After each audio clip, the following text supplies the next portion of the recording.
Radhe Radhe guys. आज की video में मैं आपको सूर्य देवता, बड़ देवता और पीपल देवता और जो आंकड़े देवता है उनकी कथा सुनाने जा रही हूँ, जो इस प्रकार है। एक बार की बात है, एक नगर में एक पति पत्नी रहते थे। वे हमेशा बैसाख मास में सूर्य देवता, बड़ देवता, पीपल देवता और आंकड़े देवता को सींचते थे और बैसाख मास में स्नान किया करते थे।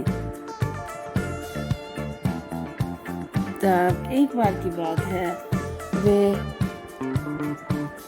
बैसाख माह लगने वाला था और जो व्यक्ति था उसकी थोड़ी तबीयत खराब होने लगी। तब उसे ऐसा लगा कि वह रोज नर्मदा नदी के तट पर जाकर स्नान नहीं कर पाएगा। तब उसने घर पर ही स्नान करने का निश्चय किया और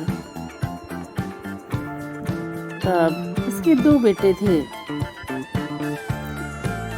तब उन्होंने पहले बड़े बेटे को कहा कि बेटा, हमें नर्मदा नदी का जल रोज ला कर देना, जो हम स्नान करेंगे और हमारे बैसाख मास में बड़, पीपल और आंकड़ा को सींचने की जो परंपरा है उसको हम निभाना चाहते हैं।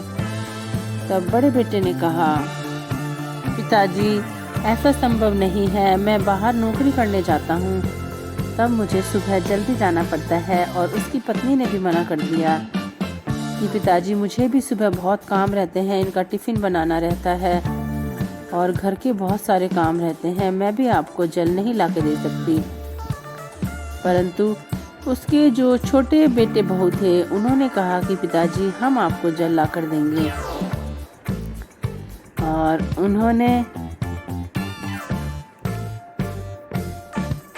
दोनों बेटे बहू ने अपने सास ससुर के सामने प्रस्ताव रखा कि आप लोग तो बैसाख स्नान कर रहे हैं, हम लोग भी आपसे अनुमति चाहते हैं, हम लोग भी जोड़े से बैसाख स्नान करना चाहते हैं।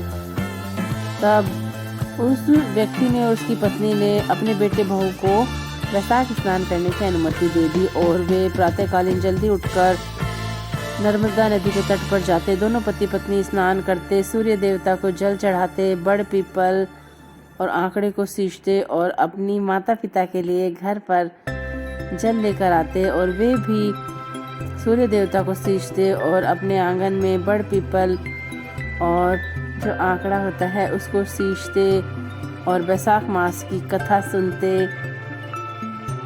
ऐसे धीरे धीरे समय बीतता गया और वे रोज बड़, पीपल और आंकड़े की परिक्रमा भी किया करते थे। फिर पूर्णिमा का दिन आया। तब जो वह व्यक्ति था उसने अपने बेटे बहू से कहा कि बेटा, कल तुम लोग ब्राह्मण के 2 जोड़ों को बुलाकर लेकर आना। हमने भी बैसाख स्नान किया है और तुम दोनों ने भी बैसाख स्नान किया है, इसलिए हमें ब्राह्मण के 2 जोड़े जिमाने होंगे। तब जो उनकी बेटे की बहू थी उसने सुबह प्रातःकालीन जल्दी उठकर स्नान आदि करके जो पकवान थे वो बना लिए और वह ब्राह्मण दंपत्ति को ढूंढने के लिए गांव की ओर निकल पड़ी। तब रास्ते में 4 तीर्थयात्री जा रहे थे। तब उसने सोचा कि ये तीर्थयात्री हैं, इनको रास्ते में भोजन भी नहीं मिलता, अगर मैं इनको भोजन खिला दूँ तो भी बहुत ही अच्छा रहेगा। तब उसने पूछा, हाथ जोड़कर निवेदन किया कि आज हमें पूर्णिमा के दिन 2 ब्राह्मण जोड़ों को जिमाना है, क्या आप लोग हमारे घर भोजन करना चाहेंगे? तब वे चारों भी सहमत हो गए और उनके घर आ गए। तब उन लोगों ने उनको सप्रेम भोजन कराया, उनका खूब स्वागत सत्कार किया और फिर बाद में उनको दक्षिणा दी, तिलक लगाया। और जो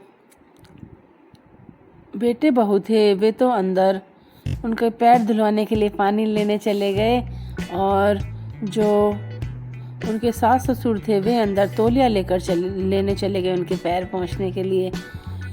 इतने में ही क्या था, वे जो उनके घर भोजन करने के लिए आए थे वे साक्षात भगवान श्री राम और माता सीता और भगवान विष्णु और माता लक्ष्मी जी थे। वे उनको बैसाख मास में बड़ पीपल और आंकड़े को सींचने का और बैसाख स्नान का पुण्य देने के लिए आए थे और वे चारों अंतर ध्यान हो गए।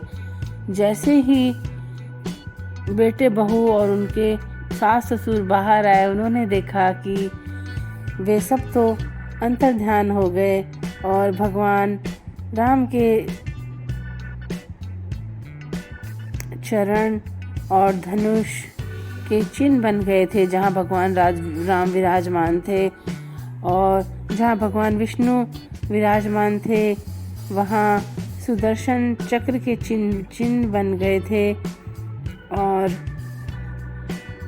उनके घर में धन्य धान की कोई कमी नहीं थी। उनके घर में रसोई में और हीरे मोती हो गए, चारों तरफ धन ही धन हो गया और उनके घर में बहुत ही खुशियाँ और सुख समृद्धि आ गई। माता लक्ष्मी की कृपा से उनके घर में बहुत ही धन की वर्षा होने लगी और किसी चीज़ की कोई कमी नहीं रही। तब जो बड़ी बहू थी उसको बहुत पछतावा हुआ कि हमने माताजी पिताजी को क्यों मना किया।